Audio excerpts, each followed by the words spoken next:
Today, I'm using a 7018 welding rod, size 3.2. The machine is set at 150 volts. Many people ask, how much precision and smooth finishing can you really get with this setup?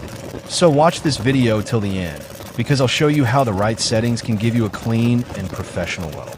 If you find this helpful, don't forget to hit like and drop your thoughts in the comments.